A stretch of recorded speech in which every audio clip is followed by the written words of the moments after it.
Hãy thử tưởng tượng, bạn lái xe một mình giữa đêm tối trên một con đường hẻo lánh. Không có đèn đường, không có bóng người.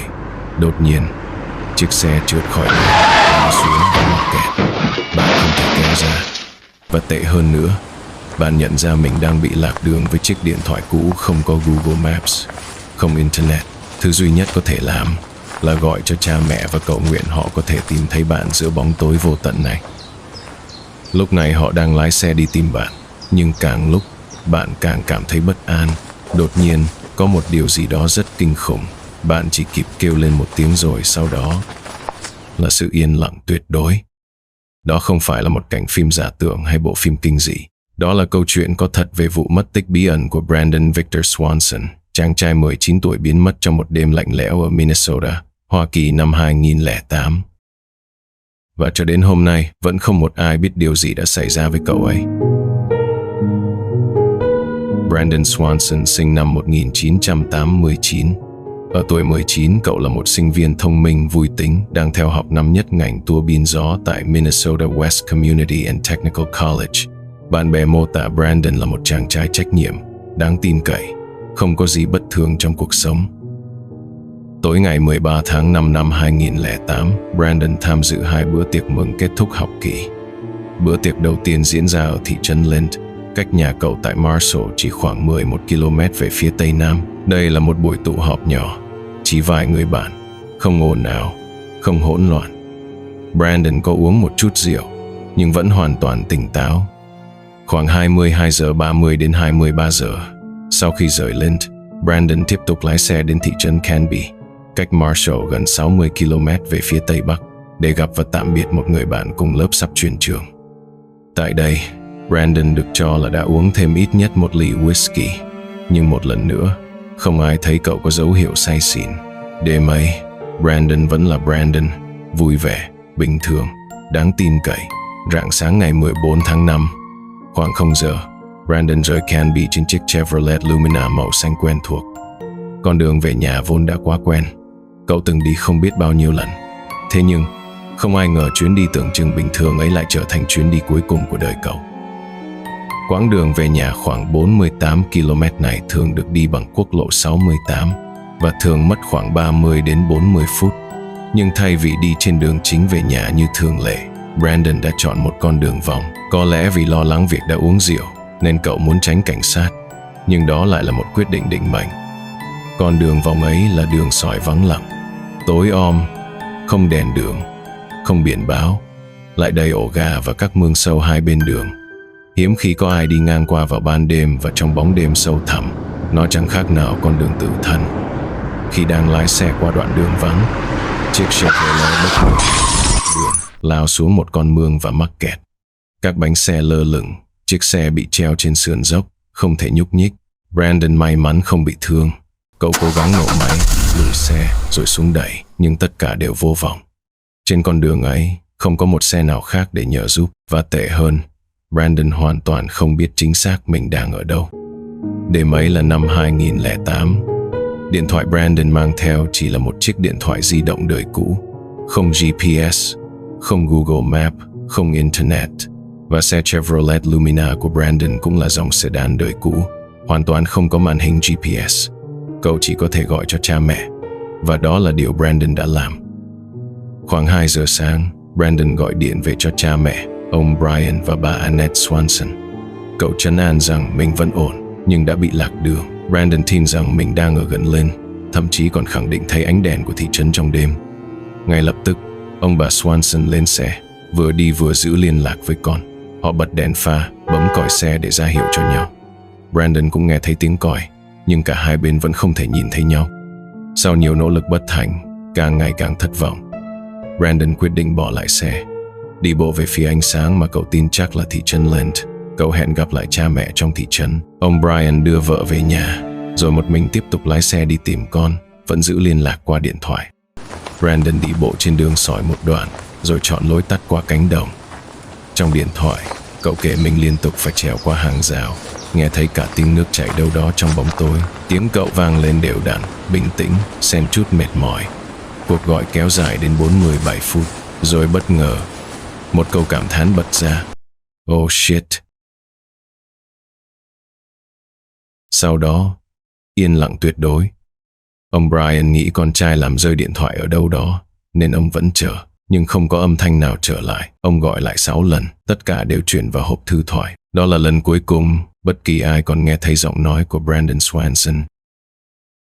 Ngay khi trời sáng, khoảng 6 giờ 30, cha mẹ Brandon vội vàng đến báo cảnh sát ở Lint. Nhưng thay vì lập tức hành động, họ chỉ nhận được thái độ thờ ơ. Cảnh sát cho rằng Brandon đã là người trưởng thành và có quyền tự ý đi đâu đó, chỉ là một đêm bỏ nhà đi chơi của một cậu thanh niên thôi mà. Nhưng với cha mẹ Brandon, mọi linh cảm đều mách bảo, đây không phải chuyện bình thường. Sau nhiều giờ đấu tranh căng thẳng, cuối cùng cảnh sát cũng kiểm tra dữ liệu điện thoại của Brandon. Và đó là lúc một sự thật kinh hoàng được phơi bày. Hóa ra Brandon chưa bao giờ ở gần Lint như cậu vẫn khẳng định.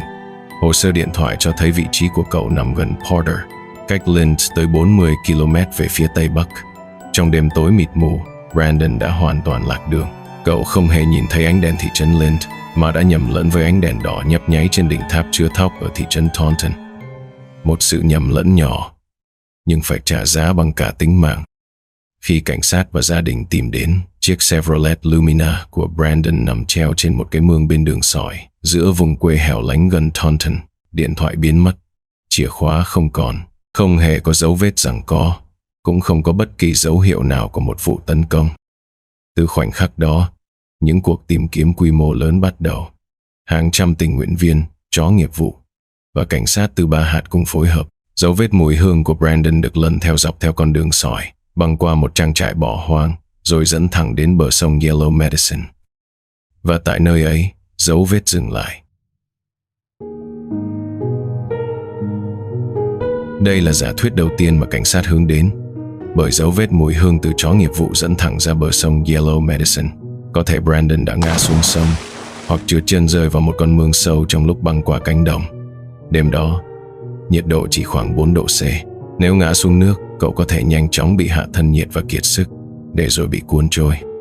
Nhưng điều khiến giả thuyết này lung lay chính là suốt hơn 10 năm tìm kiếm, các đội lặn đã rà soát từng mét nước, kể cả những khúc sông sâu hơn 4 mét nước, không có quần áo, không một chiếc giày, không một phần thi thể nào được tìm thấy.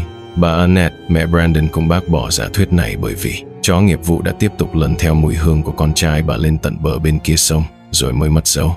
Nếu vậy phải chăng Brandon đã thoát khỏi con nước, nhưng sau đó lại biến mất theo một cách khác? Một giả thuyết rùng mình hơn, Brandon đã vô tình rơi vào một cái giếng bỏ hoang, một hố sâu, hoặc bể chứa nước cũ nằm rải rác trên cánh đồng Minnesota. Đây là vùng nông thôn, đất rộng, người thưa, và những cấu trúc nguy hiểm như thế thường không được đánh dấu rõ ràng.